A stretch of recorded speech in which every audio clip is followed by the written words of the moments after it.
ആശ്വാസം നേടാം.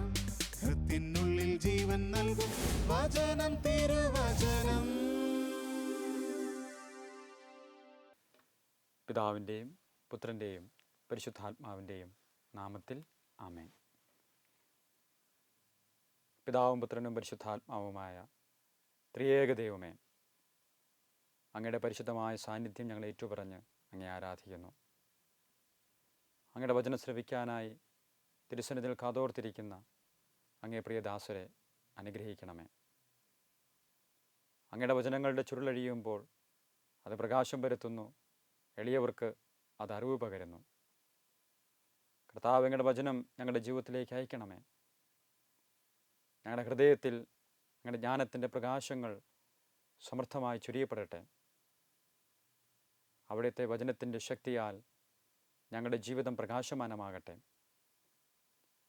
വചനത്തിൻ്റെ ഉപാസകയായ പരിശുദ്ധ അമ്മേ, ഞങ്ങൾക്ക് വേണ്ടി പ്രാർത്ഥിക്കണമേ. ഈശോ മിശിഹായുടെ വാഗ്ദാനങ്ങൾക്ക് ഞങ്ങൾ യോഗ്യരാകുവാൻ സർവേശ്വരൻ്റെ പരിശുദ്ധ മാതാവേ, ഞങ്ങൾക്ക് വേണ്ടി അപേക്ഷിക്കണമേ. ആമേൻ. ഈശോയിൽ പ്രിയ സഹോദരങ്ങളെ, മർക്കോസിൻ്റെ സുവിശേഷം 10-ാം അധ്യായത്തിൽ ഈശോയെ അനുഗമിക്കാൻ ആഗ്രഹിച്ച ധനികനായ ഒരു ചെറുപ്പക്കാരനെ നമ്മൾ കണ്ടുമുട്ടുന്നുണ്ട്. ഈശോ വഴിയിലേക്ക് ഇറങ്ങിയപ്പോൾ തന്നെ അവൻ ഓടിച്ചെന്ന് ഈശോയുടെ മുമ്പിൽ മുട്ടുകുത്തി നിന്ന് ഒരു ചോദ്യം ചോദിക്കുന്നുണ്ട്. നല്ലവനായ ഗുരു, നിത്യജീവൻ അവകാശമാക്കാൻ ഞാൻ എന്തു ചെയ്യണം? ഈ ചെറുപ്പക്കാരൻ ഈശോയെ അനുഗമിക്കുന്നത് സുപ്രധാനമായ ഒരു ചോദ്യത്തിനുള്ള ഉത്തരവും തേടിക്കൊണ്ടാണ്. ഈ ചെറുപ്പക്കാരൻ ഈശോയോട് ചോദിക്കുന്ന ചോദ്യം ഇതാണ്: നിത്യജീവൻ അവകാശമാക്കാൻ ഞാൻ എന്തു ചെയ്യണം? നല്ലൊരു തീക്ഷ്ണതയുള്ള ചെറുപ്പക്കാരനാണ് ഇയാൾ. മാത്രമല്ല, നിത്യതയെക്കുറിച്ച് ചെറുപ്പത്തിൽ തന്നെ ഒരു വെളിച്ചം കിട്ടിയ ഒരു ചെറുപ്പക്കാരനാണ് ഇയാൾ. സാധാരണ നിത്യതയെക്കുറിച്ചുള്ള ദർശനവും ചിന്തയുമൊക്കെ ജീവിതത്തിൻ്റെ അവസാന കാലത്തേക്ക് നമ്മൾ നീട്ടിവെക്കുമ്പോൾ, മരണത്തെക്കുറിച്ചും സ്വർഗത്തെക്കുറിച്ചുമൊക്കെ ചിന്തിക്കുന്നത് ജീവിതത്തിൻ്റെ അവസാന കാലത്തേക്ക് നമ്മൾ നീട്ടിവെക്കുമ്പോൾ, ഈ ചെറുപ്പക്കാരൻ ചെറുപ്പത്തിൽ തന്നെ ചിന്തിക്കുന്നത് മറ്റൊന്നുമല്ല, നിത്യജീവൻ സ്വന്തമാക്കണം. അവൻ്റേത് കേവലമായ ഒരു ദാഹമോ താല്പര്യമോ അല്ല എന്ന് അവൻ്റെ വരവ് കാണുമ്പോഴേ നമുക്കറിയാം. കാരണം നടു റോഡിൽ വെച്ച് യേശുവിൻ്റെ മുമ്പിൽ മുട്ടുകുത്തി നിന്നുകൊണ്ടാണ് അവൻ ഈ ചോദ്യം ചോദിക്കുന്നത്. മറ്റുള്ളവർ തന്നെ കാണുമ്പോൾ, ഇങ്ങനെ ചെയ്യുമ്പോൾ എന്ത് വിചാരിക്കും, അവർ തന്നെപ്പറ്റി എന്ത് കരുതും, അങ്ങനെയൊന്നും ഈ ചെറുപ്പക്കാരൻ ചിന്തിക്കുന്നില്ല. ഈ ചെറുപ്പക്കാരൻ ചിന്തിക്കുന്നത്, ആഗ്രഹിക്കുന്നത് നിത്യജീവൻ സ്വന്തമാക്കണം. ഇതവൻ്റെ തീവ്രമായ ഒരാഗ്രഹമാണ്, അടങ്ങാത്ത ഒരു ദാഹമാണ്. അതുകൊണ്ടാണ് ഈശോയുടെ അടുക്കൽ ഈ ചെറുപ്പക്കാരൻ ഓടിയെത്തുന്നത്. പ്രിയപ്പെട്ട, ഇത്രയധികം തീക്ഷ്ണതയും എളിമയും ചെറുപ്പം മുതലേ പ്രമാണങ്ങൾ ഇതിനു വേണ്ടി പാലിച്ചു വരികയും ചെയ്യുന്ന ചെറുപ്പക്കാരനെ ഈശോ തൻ്റെ കൂടത്തിൽ നിർത്തുമെന്ന് ഒരുപക്ഷെ നമ്മൾ കരുതാം. കാരണം അത്രയേറെ ഗുണഗണങ്ങളുണ്ട് ഈ ചെറുപ്പക്കാരന്, അത്രയേറെ നന്മകളുള്ള ചെറുപ്പക്കാരനാണ്. എന്തുകൊണ്ടും ഈശോയ്ക്ക് തൻ്റെ കൂടെ നിർത്താൻ പറ്റുന്നൊരു ചെറുപ്പക്കാരനാണെന്ന് നമ്മൾ വിചാരിക്കും. പക്ഷേ ഈശോ അയാളെ തൻ്റെ കൂടെ നിർത്തുന്നില്ല. ഈശോ തൻ്റെ കൂടെ നിർത്താതെ അയാളെ തിരിച്ചയക്കുകയാണ്. എന്തുകൊണ്ട് തൻ്റെ ശിഷ്യഗണത്തിൽ ഈശോ അയാളെ ഒരുവനാക്കി മാറ്റുന്നില്ല, കൂടെ ചേർക്കുന്നില്ല എന്ന് ചോദിച്ചാൽ, ഈശോ അയാളിൽ ഒരു കുറവ് കണ്ടെത്തി. ഈശോ അയാളിൽ ഒരു കുറവ് കണ്ടെത്തി. ഈശോ അയാളോട് പറഞ്ഞു, നീ പൂർണ്ണനാകാൻ ആഗ്രഹിക്കുന്നെങ്കിൽ നിനക്കുള്ളതെല്ലാം വിറ്റ് നീ ദരിദ്രർക്ക് കൊടുക്കുക. അപ്പോൾ സ്വർഗത്തിൽ നിനക്ക് നിക്ഷേപമുണ്ടാകും. അതിനുശേഷം വന്ന് എന്നെ അനുഗമിക്കുക. ഈശോ ഒരു കുറവ് ആ ചെറുപ്പക്കാരനിൽ കാണിച്ചു കൊടുത്തുകൊണ്ട് ആ ചെറുപ്പക്കാരനോട് പറഞ്ഞു, നീ പൂർണ്ണനാകാൻ ആഗ്രഹിക്കുന്നെങ്കിൽ നിനക്കുള്ളതെല്ലാം വിറ്റ് നീ ദരിദ്രർക്ക് കൊടുത്തതിന് ശേഷം വന്ന് എന്നെ അനുഗമിക്കുക. പ്രിയപ്പെട്ടവരെ, ആ ചെറുപ്പക്കാരൻ ഈശോയുടെ മുമ്പിൽ നിന്ന് ഉപദേശം കേട്ട ഉടനെ വിഷാദിച്ച് സങ്കടത്തോടെ തിരിച്ചു പോവുകയാണ്. നമുക്ക് ഈശോ ആ ചെറുപ്പക്കാരനിൽ കാണിച്ചു കൊടുത്ത ആ ഒരു കുറവിനെപ്പറ്റി ഒന്ന് ചിന്തിക്കാം. കുറവുകളെക്കുറിച്ചൊക്കെ നമ്മൾ പഠിക്കുമ്പോൾ നമുക്ക് കുറവുകളൊക്കെ എങ്ങനെയായി നമുക്ക് അതിൻ്റെ ഗണം തിരിക്കാം. ചില കുറവുകൾ എനിക്കും മറ്റുള്ളവർക്കും എനിക്കറിയാവുന്ന കുറവുകൾ, എന്നാൽ മറ്റുള്ളവർക്ക് എന്നെക്കുറിച്ച് അറിയാൻ പാടില്ലാത്ത കുറവുകൾ. ഒന്നാമത്തെ കുറവിൻ്റെ ആ ഒരു ഗണത്തെ നമുക്ക് അങ്ങനെ വിളിക്കാം. എനിക്കറിയാം, പക്ഷെ മറ്റുള്ളവർക്ക് അറിയാൻ പാടില്ലാത്ത എന്നിലെ കുറവുകൾ. രണ്ടാമത്തേത് എനിക്കറിയില്ല, പക്ഷെ മറ്റുള്ളവർക്ക് എന്നിൽ അറിയാവുന്ന കുറവുകൾ. മൂന്നാമത്തേത് മറ്റുള്ളവർക്കും എനിക്കും ഒരുപോലെ അറിയാവുന്ന കുറവുകൾ. നാലാമത്തേത് ഇങ്ങനെയാണ്, മറ്റുള്ളവർക്കും എനിക്കും അറിയാൻ പാടില്ലാത്ത എന്നിലെ കുറവുകൾ, ദൈവത്തിന് മാത്രം അറിയാവുന്ന ഒരു കുറവ്. ഈശോ ഒരുപക്ഷെ ചെറുപ്പക്കാരനിൽ കാണിച്ചു കൊടുത്ത കുറവും അയാൾക്കറിവില്ല, മറ്റുള്ളവർക്കും അറിവില്ല. എന്നാൽ ഈശോയ്ക്ക് അതറിയാം, ഒരു കുറവാണെന്ന് ഈശോ അയാൾക്ക് കാണിച്ചു കൊടുക്കുകയാണ്. നിനക്കൊരു കുറവുണ്ട്. പ്രിയപ്പെട്ടവർ, ഈശോ കാണിച്ചു കൊടുത്ത ആ ഒരു കുറവിൻ്റെ പ്രത്യേകതകൾ എന്തൊക്കെയാണ്? നമ്മളിന്ന് ചിന്തിക്കുമ്പോൾ നമ്മൾ കണ്ടെത്തുന്നത് ഇങ്ങനെയാണ്. ഒന്നാമത്തെ പ്രത്യേകത, ആ ചെറുപ്പക്കാരൻ തൻ്റെ ജീവിതത്തിൽ ഇന്നോളം തൻ്റെ ജീവിതത്തിൻ്റെ ബലമെന്ന്, തൻ്റെ ജീവിതത്തിൻ്റെ നേട്ടമെന്ന്, തൻ്റെ ജീവിതത്തിൻ്റെ അഭിമാനമെന്ന് കരുതിയ സമ്പത്തിനെ ഈശോ അയാൾക്ക് കാണിച്ചു കൊടുത്തു. ഇത് നിനക്കൊരു കുറവാണ്. ലോകത്തിൽ അങ്ങനെ നമ്മുടെ ബലമെന്ന് കരുതുന്നതിനെ കുറവെന്ന് കാണിച്ചു തരുന്നത് നമ്മുടെ കർത്താവ് മാത്രമേ ഉള്ളൂ. അവൻ പഠിപ്പിച്ചു തരും, അവൻ കാണിച്ചു തരും. നീ എന്തിനെയൊക്കെ ഇന്നിൻ്റെ ജീവിതത്തിൻ്റെ ബലമായി കരുതുന്നുവോ അതൊക്കെ ഒരു കുറവാണെന്ന്. ഒരുപക്ഷെ ചിലർ ഇങ്ങനെ ചിന്തിക്കുകയാണെന്ന് ഒന്ന് വിചാരിക്കുക. ഒരു മനുഷ്യൻ അയാൾ പണിത വലിയ മണിമാളികയെ നോക്കി, മഹാസൗധത്തെ നോക്കി ഇത് തൻ്റെ ജീവിതത്തിൻ്റെ വലിയൊരു നേട്ടമായി അതിനെ കാണുമ്പോൾ, അത് കണ്ട് അഭിമാനിക്കുമ്പോൾ ഈശോ ആ മനുഷ്യനോട് എന്തു പറയും? കയറിക്കിടക്കാൻ ഒരു കൂരയില്ലാതെ, കയറിക്കിടക്കാൻ അന്തി ഉറങ്ങാൻ ഒരു വീടില്ലാതെ, വഴിയരികിലും മരത്തണിലുമൊക്കെ കിടക്കേണ്ടി വരുന്ന ഹതഭാഗ്യരായ മനുഷ്യരെ ചൂണ്ടിക്കാണിച്ചുകൊണ്ട് ഈശോ മനുഷ്യനോട് പറയും, ഇത് നിനക്കൊരു കുറവാണ്. ഒരു പെൺകുട്ടി കല്യാണത്തിനു വേണ്ടി അണിഞ്ഞൊരുങ്ങി ഒത്തിരിയേറെ സ്വർണ്ണാഭരണങ്ങൾ അണിഞ്ഞ് അൾത്താരയ്ക്ക് മുമ്പിൽ വന്ന് നിൽക്കുമ്പോൾ ആ പെൺകുട്ടിയോട് ഈശോ ഒരു പക്ഷേ ഇങ്ങനെ പറയുമായിരിക്കാം. നമുക്കിങ്ങനെ ചിന്തിക്കാം, ഒരിത്തിരി പൊന്ന് കിട്ടാത്തതിൻ്റെ പേരിൽ ജീവിതാവസ്ഥ നിഷേധിക്കപ്പെട്ട അനേകം പെൺകുട്ടികളെ ചൂണ്ടിക്കാണിച്ചുകൊണ്ട് ഈശോ ആ പെൺകുട്ടിയോട് പറയും, ഇത് നിനക്കൊരു കുറവാണ്. പ്രിയപ്പെട്ടവർ, നമ്മുടെ ജീവിതത്തിൻ്റെ അഭിമാനവും ബലവുമെന്നും നേട്ടമെന്നും ഒക്കെ കരുതുന്നതിനെ ഈശോ വിളിക്കുന്നത് നമ്മളൊരു കുറവെന്ന് തന്നെയാണ്. ദൈവത്തിലല്ലാതെ മറ്റെന്തെങ്കിലുമൊക്കെ നമ്മൾ ആശ്രയം കണ്ടെത്തിയാൽ, ദൈവത്തിലല്ലാതെ മറ്റെന്തെങ്കിലുമൊക്കെ നമ്മൾ ബലം കണ്ടെത്തിക്കഴിഞ്ഞാൽ ദൈവം അതിനെ കുറവെന്ന് തന്നെ വിളിക്കും. ഈ ചെറുപ്പക്കാരനും സമ്പത്ത് വലിയൊരു ബലമായി കരുതി, തൻ്റെ നേട്ടമായി കരുതി, അഭിമാനമായി കരുതി ഈശോനോട് പറഞ്ഞു, ഇത് നിനക്കൊരു കുറവാണ്. ഈശോ കാണിച്ചു തരുന്ന കുറവിൻ്റെ രണ്ടാമത്തെ പ്രത്യേകത, അതിനെ നമുക്കിങ്ങനെ മനസ്സിലാക്കാം. ആ ചെറുപ്പക്കാരൻ്റെ ജീവിതത്തിൽ ഒത്തിരിയേറെ നന്മകളുള്ളൊരു ചെറുപ്പക്കാരനാണ്. നമ്മൾ കണ്ടു കഴിഞ്ഞു, ഈശോ വഴിയിലേക്ക് ഇറങ്ങുമ്പോൾ തന്നെ ഓടി വന്ന് അവൻ്റെ മുമ്പിൽ മുട്ടുകുത്തി നിന്നുകൊണ്ടാണ് ചെറുപ്പക്കാരനൊരു ചോദ്യം ചോദിക്കുന്നത്. അപ്പോൾ അത്രയും എളിമയുള്ളൊരു ചെറുപ്പക്കാരൻ. മാത്രമല്ല തീഷ്ണതയുള്ളൊരു ചെറുപ്പക്കാരൻ. അവൻ്റെ തീഷ്ണത എന്താണ്? എനിക്ക് നിത്യജീവൻ സ്വന്തമാക്കണം, നിത്യരക്ഷ സ്വന്തമാക്കണം. അതിനുവേണ്ടി ചെറുപ്പം മുതൽ തന്നെ പ്രമാണങ്ങൾ പാലിച്ചു വരുന്ന ചെറുപ്പക്കാരൻ. അത്രയേറെ ജീവിതത്തെ വളരെ കാർക്കശ്യത്തോടു കൂടി കണ്ട് ജീവിച്ചു വരുന്ന, ആത്മസംയമനത്തോടെ ജീവിച്ചു വരുന്ന ഒരു ചെറുപ്പക്കാരനാണ്. ഈശോ ആ ചെറുപ്പക്കാരനെ സ്നേഹപൂർവ്വം ഒന്ന് നോക്കിയിട്ട് പറയുന്നത് ഇങ്ങനെയാണ്, നിനക്ക് ഒരു കുറവുണ്ട് എന്ന് പറഞ്ഞാൽ, ഒത്തിരിയേറെ നന്മകളുള്ള നിൻ്റെ ജീവിതത്തിൻ്റെ എല്ലാ നന്മകളെയും ചോർത്തിക്കളയുന്ന ഒരു പഴുതാണ് ആ കുറവെന്ന് ഈശോ അയാൾക്ക് പഠിപ്പിച്ചു കൊടുത്തു. ഒത്തിരിയേറെ നന്മകളുണ്ടായിരുന്നിട്ടും, ഒത്തിരിയേറെ സുഹൃതങ്ങളൊക്കെ പാലിച്ചു പോകുന്ന അല്ലെങ്കിൽ ജീവിച്ചു പോകുന്ന ഒരു വ്യക്തിയായിരുന്നിട്ടും അയാളിൽ എല്ലാ നന്മകളെയും ചോർത്തിക്കളയുന്നതായിരുന്നു ഈശോ കാണിച്ചു കൊടുത്ത ആ ഒരു കുറവ്. 99% നന്മകൾ ആ ചെറുപ്പക്കാരൻ്റെ ജീവിതത്തിൽ ഉണ്ടായിരുന്നു. തീർച്ചയായിട്ടും അതുകൊണ്ടാണ് പറഞ്ഞത്, ഈശോ പറഞ്ഞത്, നിനക്കൊരു കുറവുണ്ട്. ഒത്തിരിയേറെ കുറവുകളൊന്നും കാണിച്ചു കൊടുത്തില്ല. ആ ഒരു കുറവ് എന്ന് പറഞ്ഞാൽ ജീവിതത്തിൽ എല്ലാ നന്മകളെയും, ജീവിതത്തിലെ എല്ലാ അനുഗ്രഹങ്ങളെയും നഷ്ടപ്പെടുത്തി കളയുന്ന ഒരു പഴുതായി മാറുന്നു ആ ഒരു കുറവ്. അങ്ങനെയെങ്കിൽ ആ കുറവ് എന്താണ്? അതിനെ കണ്ടെത്താൻ വളരെ എളുപ്പമാണ്. ആ ചെറുപ്പക്കാരൻ്റെ ജീവിതത്തിലേക്ക് നോക്കുമ്പോൾ ആ ഒരു കുറവ് എന്താണെന്ന് കണ്ടെത്താൻ നമ്മുടെ ജീവിതവുമായി നമുക്ക് ബന്ധപ്പെടുത്തി ചിന്തിക്കുമ്പോൾ, ആ ചെറുപ്പക്കാരൻ്റെ ജീവിതത്തെ ബന്ധപ്പെടുത്തി നമ്മുടെ ജീവിതത്തെക്കുറിച്ചും ചിന്തിക്കുമ്പോൾ നമ്മുടെ ജീവിതത്തിലുള്ള ആ ഒരു കുറവ് എന്താണെന്ന് കണ്ടെത്താൻ വളരെ എളുപ്പമാണ്. പ്രിയപ്പെട്ടവരെ, ഈശോ ആ കുറവ് അവന് കാണിച്ചു കൊടുക്കുമ്പോൾ അവനുണ്ടായ പ്രതികരണം എന്താണ്? ഈശോ അവൻ്റെ ജീവിതത്തിലെ ആ ഒരു കുറവ് കാണിച്ചു കൊടുത്തപ്പോൾ ആ ചെറുപ്പക്കാരനുണ്ടായ പ്രതികരണം നമ്മൾ ശ്രദ്ധിക്കുന്നുണ്ട്.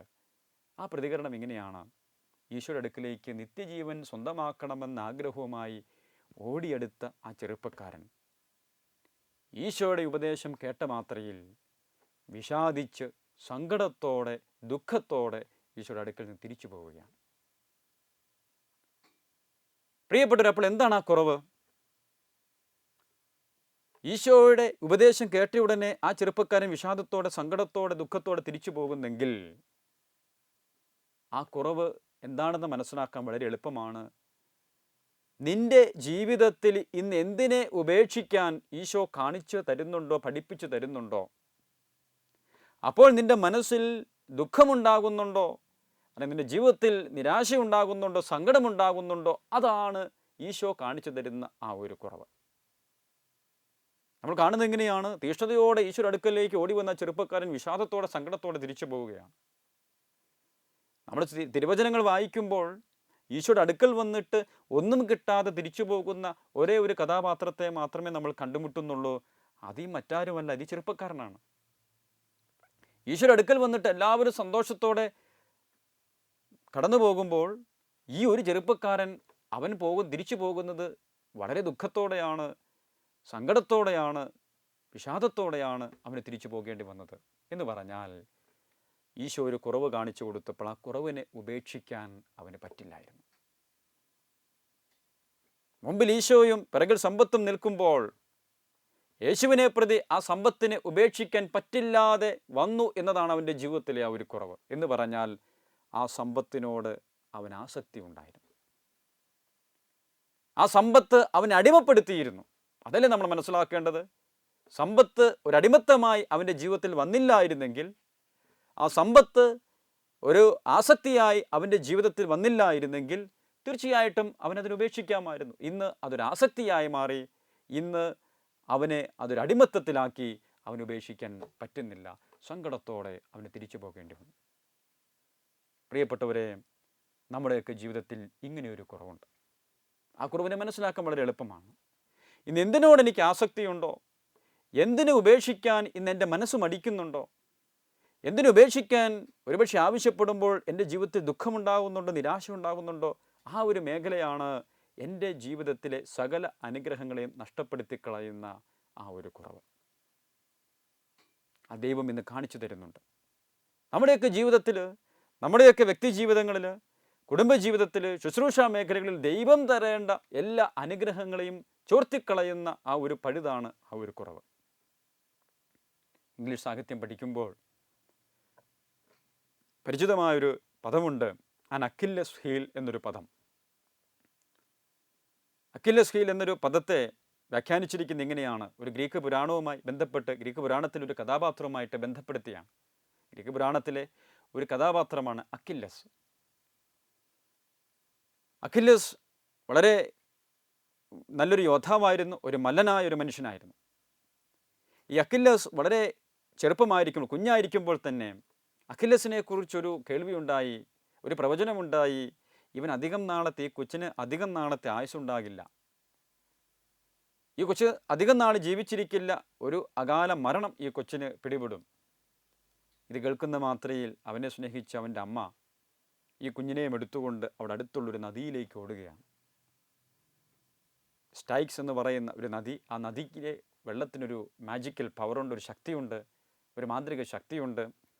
ആ നദിയിൽ മുങ്ങിപ്പൊങ്ങുന്ന ഒരു വ്യക്തിയുടെ ശരീരം ബലവത്തായി മാറും, ഉറപ്പുള്ളതായി മാറും. അതുകൊണ്ട് ഈ കുഞ്ഞിനെക്കുറിച്ച് അമ്മ ഈ അപകടകരമായ ഈ വാർത്ത കേൾക്കുമ്പോൾ ഈ കുഞ്ഞിനെയും എടുത്തുകൊണ്ട് ഈ അമ്മ ഓടുന്നുണ്ട്. ആ നദിയിലെ വെള്ളത്തിലേക്ക് ഈ കുഞ്ഞിനെ തലകീഴായി പിടിച്ച് മുക്കിയെടുക്കുകയാണ്. ഈ കുഞ്ഞിൻ്റെ ശരീരം ബലവത്തുള്ളതാക്കാൻ, ബലിഷ്ഠമാക്കാൻ, ഉറപ്പുള്ളതാക്കാൻ വേണ്ടി ഈ അമ്മ ആ കുഞ്ഞിനെ ആ നദിയിൽ മുക്കിയെടുക്കുകയാണ്. അങ്ങനെ നദിയിൽ മുക്കിയെടുക്കപ്പെട്ട ഈ കുഞ്ഞ് വളരെ ബലിഷ്ഠമായ ഒരു ശരീരത്തോടു കൂടി ഒരു ശരീരമുള്ളവനായി തീർന്നു. ഈ കുഞ്ഞ് ആയോധന കലകൾ അഭ്യസിച്ചു, നല്ലൊരു യോദ്ധാവായി തീർന്നു. അങ്ങനെ അവൻ നടത്തിയ എല്ലാ യുദ്ധങ്ങളിലും അവൻ വിജയിച്ചു. ആർക്കും പരാജയപ്പെടുത്താൻ പറ്റാത്ത ഒരു മല്ലനായി, ഒരു യോദ്ധാവായി അവൻ വളർന്നു. അവൻ നടത്തിയ യുദ്ധങ്ങളിലെല്ലാം അവൻ വിജയിച്ചു. ശത്രുക്കൾക്കൊക്കെ ഭീഷണിയാകുന്ന രീതിയിൽ അവൻ യുദ്ധം ചെയ്തു. അവൻ വളർന്നു വന്നു. ഒടുവിൽ അവനും ഒരു പരാജയം സംഭവിക്കുകയാണ്. അവൻ്റെ വീക്ക് പോയിന്റ്, അവൻ്റെ ബലഹീനമായ ഒരു വശം ശത്രുക്കൾ കണ്ടുപിടിച്ചു. ഇതാ ഒരു യുദ്ധത്തിനിടയിൽ ശത്രുക്കൾ വിഷം പുരണ്ട അമ്പുകൾ അവൻ്റെ പാദത്തിലേക്ക് അവർ എയ്തു. വിഷം പുരണ്ട അമ്പുകൾ പാദത്തിൽ പതിച്ച ഉടനെ ഈ മല്ലനായ യോദ്ധാവ് അക്കില്ലസ് പൊടുന്നനെ നിലംപതിക്കുകയാണ്. നിലംപതിച്ച അക്കില്ലസിൻ്റെ അടുത്ത് ശത്രുക്കൾ ഓടിക്കൂടി അവനെ അരിഞ്ഞു കൊലപ്പെടുത്തി. എന്താ സംഭവിച്ചതെന്ന് ചോദിച്ചാൽ, അക്കില്ലസിൻ്റെ ശരീരം ബലവത്തുള്ളതാക്കാൻ വേണ്ടി ഈ അമ്മ ഈ കുഞ്ഞിനെയും എടുത്ത് ഈ നദിയിലെ മാന്ത്രിക ശക്തിയുള്ള ഈ നദിയിലെ വെള്ളത്തിൽ കൊണ്ടുചെന്ന് മുക്കിയെടുക്കുമ്പോൾ, തലകീഴായി പിടിച്ച് മുക്കിയെടുക്കുമ്പോൾ അവൻ്റെ ശിരസ് മുതൽ പാദം വരെ എല്ലാം നനയപ്പെട്ടു. പക്ഷെ പാദം മാത്രം ആ ജലത്തിൽ സ്പർശിക്കപ്പെട്ടില്ല.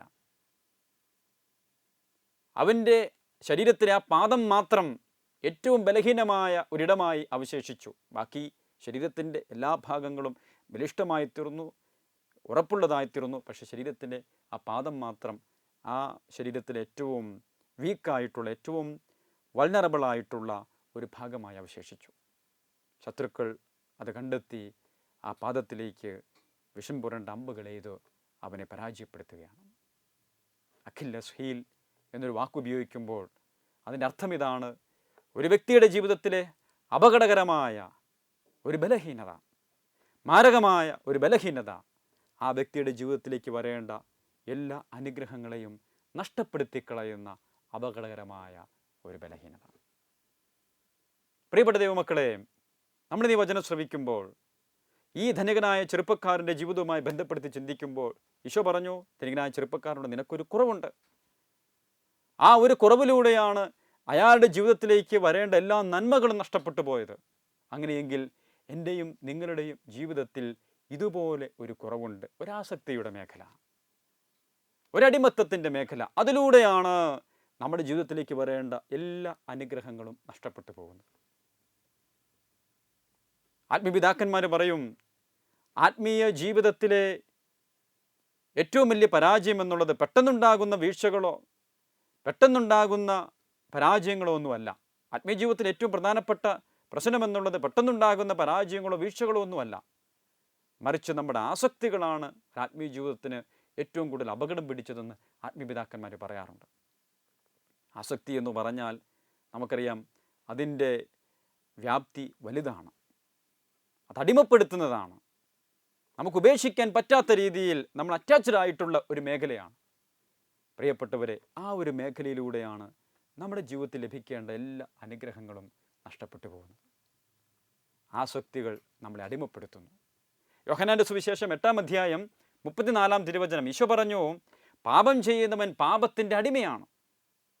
ഒരാസക്തി നിന്നെ അടിമപ്പെടുത്തിയിട്ടുണ്ടെങ്കിൽ, ഒരു മേഖല നിന്നെ അടിമപ്പെടുത്തിയിട്ടുണ്ടെങ്കിൽ, പ്രിയപ്പെട്ട ദൈവമക്കളെ, നമുക്കൊരിക്കലും അവകാശപ്പെടാൻ പറ്റില്ല ഞാൻ ദൈവത്തിൻ്റെ മകനാണെന്ന്, ദൈവത്തിൻ്റെ മകളാണെന്ന്.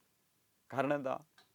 പാപം ചെയ്യുന്നൊരു വ്യക്തി ആ പാപത്തിന് അടിമയായിത്തീരുന്നെങ്കിൽ, നമുക്കറിയാം, ഒരു വ്യക്തിക്ക് യുക്തിസഹമായി ചിന്തിക്കുമ്പോൾ നമുക്കറിയാം, ഒരു വ്യക്തിക്ക് ഒരേ സമയം 2 പേരുടെ അടിമയാകാൻ പറ്റില്ല. ഒന്നുകിൽ പാപത്തിൻ്റെ അടിമ, അല്ലെങ്കിൽ ദൈവത്തിൻ്റെ മകനും മകളും.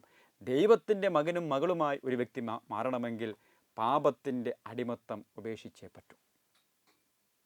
നമ്മുടെയൊക്കെ സ്വകാര്യ ജീവിതങ്ങളിൽ ആരുമറിയാതെ ദൈവത്തിൻ്റെ കൃപ നഷ്ടപ്പെടുത്തുന്ന ഒരു പാപത്തിൻ്റെ മേഖലയുണ്ട്.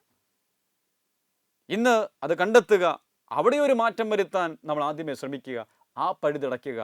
അവിടെ ആ പഴുത് നമ്മൾ അടയ്ക്കുമ്പോഴാണ് നമ്മുടെ ജീവിതത്തിലേക്ക് ദൈവത്തിന് തരാനുള്ള എല്ലാ അനുഗ്രഹങ്ങളും വന്നു ചേരുന്നത്. പ്രിയപ്പെട്ട ദൈവമക്കളെ, നമ്മൾ ഈ വചനം ശ്രവിക്കുമ്പോൾ ഒരു കാര്യം മനസ്സിലാക്കുക. ഒരു വ്യക്തി പാപത്തെ ഉപേക്ഷിക്കാൻ വേണ്ടി ദൈവത്തിൻ്റെ മുമ്പിൽ ഒരു സഹകരണം നടത്തിക്കഴിഞ്ഞാൽ അതിന് തീർച്ചയായിട്ടും ഒരു പ്രതിഫലം ഉണ്ടാകും. അതേസമയം തന്നെ പാപത്തെ ഉപേക്ഷിക്കുന്നില്ല എങ്കിൽ പാപം തരുന്ന സന്തോഷങ്ങളും പാപം തരുന്ന സുഖങ്ങളും നമ്മൾ വേണ്ടെന്ന് വയ്ക്കുന്നില്ല എങ്കിൽ ഒരു കാര്യം ഓർത്തോ, നമ്മുടെ ജീവിതത്തിൽ നമ്മൾ ഒരു ഇഞ്ച് പോലും നമ്മൾ ഉയരില്ല, നമ്മൾ വളരില്ല, നമ്മൾ അഭിവൃദ്ധി പ്രാപിക്കില്ല.